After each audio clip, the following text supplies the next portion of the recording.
Welcome back to Angriest Man Alive Simulator Part 2, aka God of War 2 2007. In this video, we'll be covering what happened with Kratos' life after he becomes the God of War. So let's go! Now Kratos is officially the God of War. Is he happy? Absolutely not. His hobbies still include sulking, ignoring personal space, and destroying Greek state because he had a bad dream. Kratos lands in Rhodes to break stuff, but Athena shows up like a disappointed mom and says, Kratos, please stop. You're ruining the property values. Kratos responds exactly like your ex, completely ignoring a reasonable advice. Suddenly, Zeus, disguised as an eagle, zaps Kratos and sucks power out of him, just like your parents sucked your will to live. After shrinking Kratos to human size, the eagle transfers all the power of God into a giant Colossus, who is now breaking the city. Zeus drops down a giant sword called the Blade of Olympus.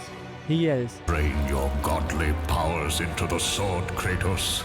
Kratos, a guy who trusts absolutely nobody, says, sounds legit, and drains all his power into the sword. He defeats the giant Colossus using the sword, but as the statue dies, its giant bronze hand falls and crushes Kratos into a pancake. Bleeding out, weak, and stripped of his powers, Kratos crawls towards the sword. Zeus turns back into his human form, grabs the blade, and stabs Kratos right through the stomach. Who could have seen that coming? Huh? Literally everyone except Kratos. Zeus wiped out his entire Spartan army and kicks Kratos into the underworld. GG, game over. Credits roll. Wait, no.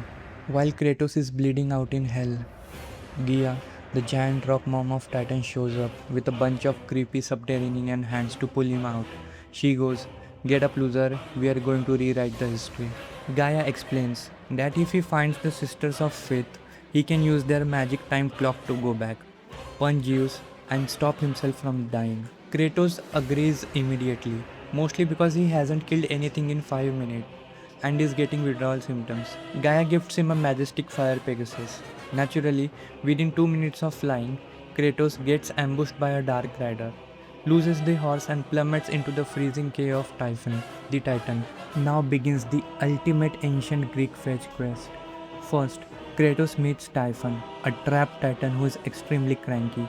Kratos steals a magical bow right out of Typhon's eyeball. Bedside manner 0 out of 10. Next, he runs into Prometheus, who is getting his liver eaten by an eagle daily. Kratos helps him by shooting him down into a fire pit, burning him alive to steal his fire powers. You are welcome, buddy. Finally, he lands on the island of creation and runs into his old rival, the Barbarian King, who has escaped the underworld purely to get revenge. Kratos steals his giant hammer and uses it to cave the king's face in, recycling at its finest. Kratos moves through a swamp, decapitates head of the giant gorgon Uriel, and uses it like a flashlight to turn people to stone. He then reaches the steed of time, 4 mountain-sized stone horses. He moves them by violently whipping them with chains, because nothing solves complex temporal mechanics quite like physical abuse. Inside the temple, Kratos gets locked in a pitch black room and fights a mysterious warrior. After fatally stabbing him, the lights turn on, and it's the last Spartan soldier. The dying soldier tells Kratos that while he was messing around with puzzles, Zeus completely obliterated the entire city of Sparta.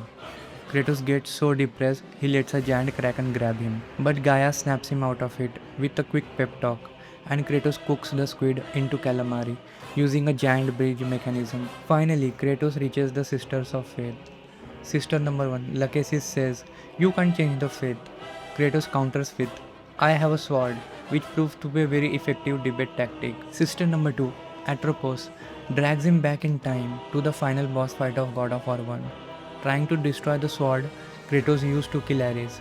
Kratos stops her, traps both sisters inside a magical mirror, and smashes it into a million pieces. Problem solved. Then he meets the final sister, Clotho, who looks like a giant angry sack of potatoes with way too many arms.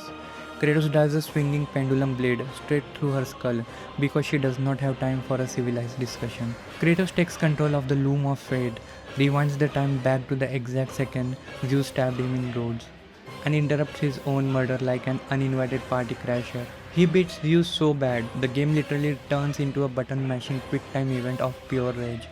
Right before Kratos delivers the killing blow, Athena jumps in front of the blade. Athena dies, whispering, Kratos, Zeus is your father. Kratos is completely unfazed by this massive Luke Skywalker level reveal. Basically says, cool story, still gonna kill him. So what does Kratos do?